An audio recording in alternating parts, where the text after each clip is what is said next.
Hi guys, and welcome back to my channel. If you're new to my channel, there is a red subscribe button. Click it so you can see every time I have a new video. So today I am wearing, as you can see, my bride shirt. I love this shirt so much. I bought it off of Etsy. I don't even remember the shop's name. If I could find it, I'll link it.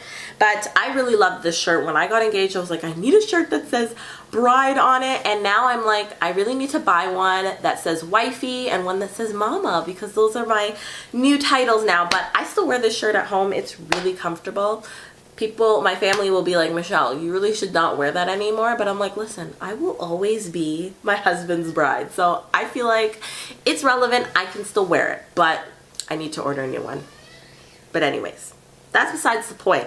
Today is another Tip Tuesday, and today I'm going to be talking about things that you need to know when you have a medicated birth. So I had originally wanted to not have any medication. I wanted to do it naturally, and that just didn't kind of pan out. Like, I talked about that in my labor and delivery video, so I'll try to link that in an iCard.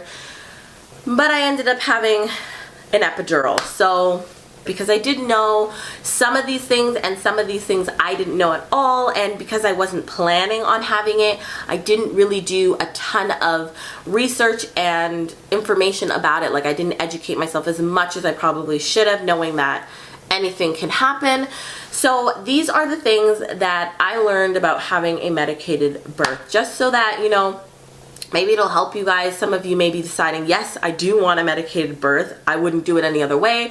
Some of you might be thinking, not for me, but hey, you never know what happens. Like, labor is just its own process. You cannot plan what your birth is going to be like, so you might as well be prepared on all fronts. Number one, you have to have a catheter. And you know, when you learn about it, it makes sense, but nobody's really thinking about it. Now, you have to have a catheter because once you get the epidural, there's not a lot of feeling happening from like waist down.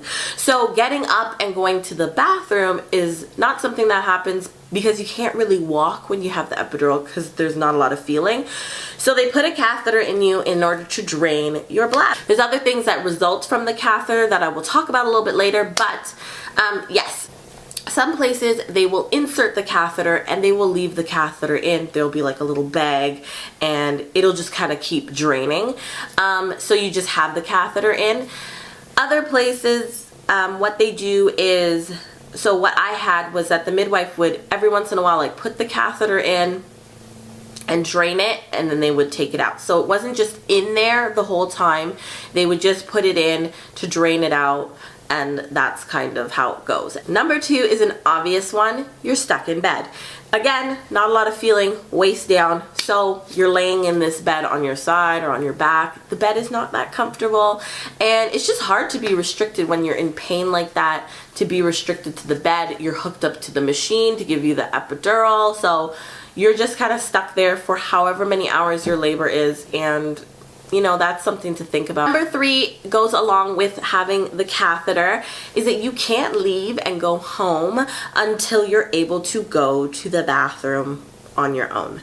So I left the same day. I had a midwife, and I was able to leave that night, so I never stayed overnight in the hospital. But they did tell me I couldn't go home until I was able to go to the bathroom and pee on my own.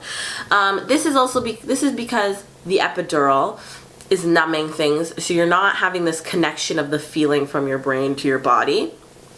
And then the second thing is, because you've had the catheter, you haven't had the experience of peeing for however long you've been in labor. So they want to make sure that you are able to go home and go to the bathroom and everything is good before you leave the hospital. So I was stuck there for at least, you know, another hour or so, because every time I tried to go, nothing would happen. I couldn't figure out how to remember how to go to the bathroom. It was a really weird experience, but that is something to know, that like you can't go home until you're able to go to the bathroom. Number four, which is a hard one, the next day you will feel everything. So for me, the next day after I woke up, I was like, I felt like I'd been hit by a Mack truck. Like, I didn't know how else to explain it.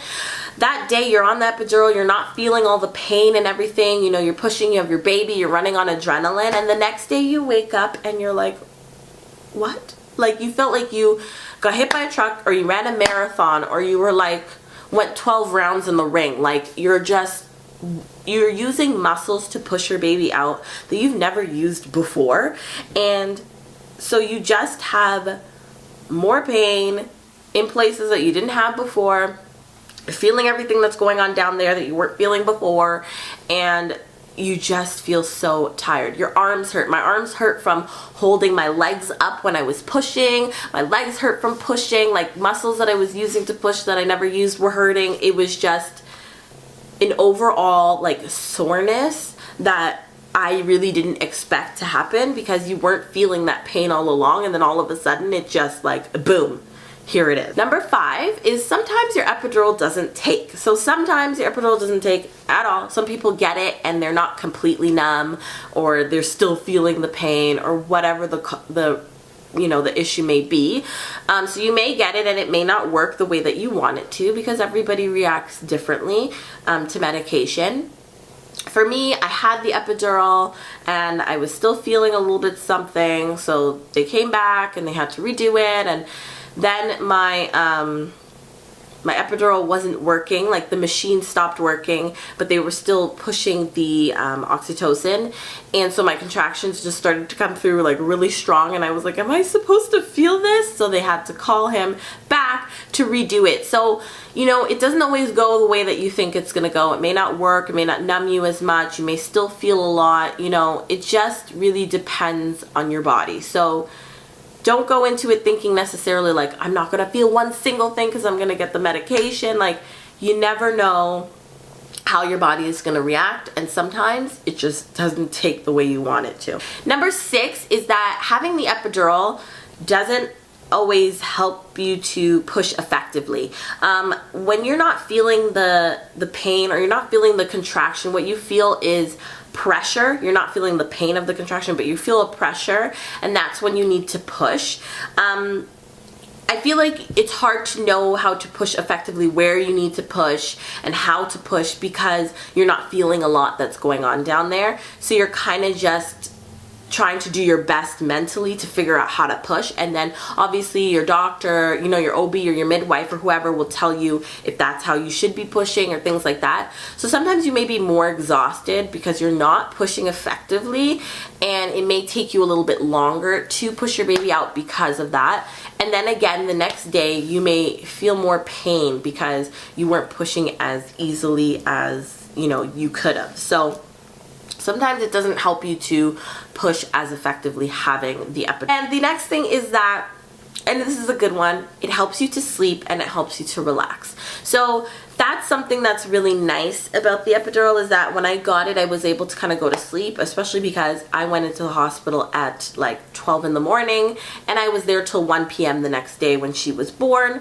So it helps you to kind of get that rest, that relaxation, that relief from the pain, and helps you to sleep, rest, relax, be in a good mood, so that when it's time to push, you have a lot of energy to do so. It also helps you to kind of enjoy the experience, having family and friends in the room, and being able to talk to them, and just kind of be calm and relaxed and just feel that excitement, because you're not just in like constant pain or anything like that, is something really great about having a medicated birth.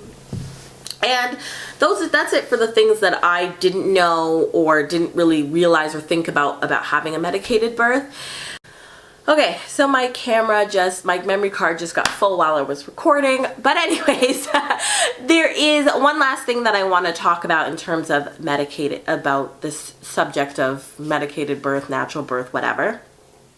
And that is to not let anybody tell you that because you had a medicated birth that you are any less of a mom, or you did any less. Like, you carried this baby and you delivered them.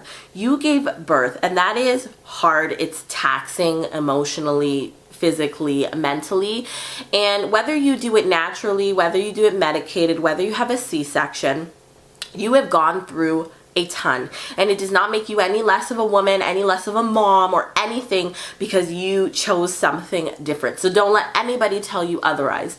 Any woman who has been pregnant like any woman who has gone through pregnancy, any woman who has gone through labor is a complete warrior. Anybody who has done this knows what it takes, what it entails, how hard it can be of an experience mentally, physically, and emotionally, and nobody should take away anything from you in that experience. So don't let anybody tell you that anything otherwise.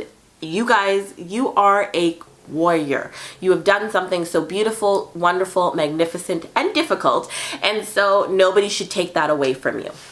But anyways, that is for my side rant, but that is it for this video on things to know about a medicated birth. If you guys like this video, please give it a thumbs up. Leave a comment down below and let me know what kind of birth did you have. Was it natural, medicated, C-section? You know, let me know what you had and maybe something that you didn't know that was going to happen or something that happened to you. Any tips you want to share, because I'd love to know, because I don't know what kind of birth I'll have next time, and I'm sure there are tons of moms out there who would just love to hear this information, this feedback, and it could be really helpful.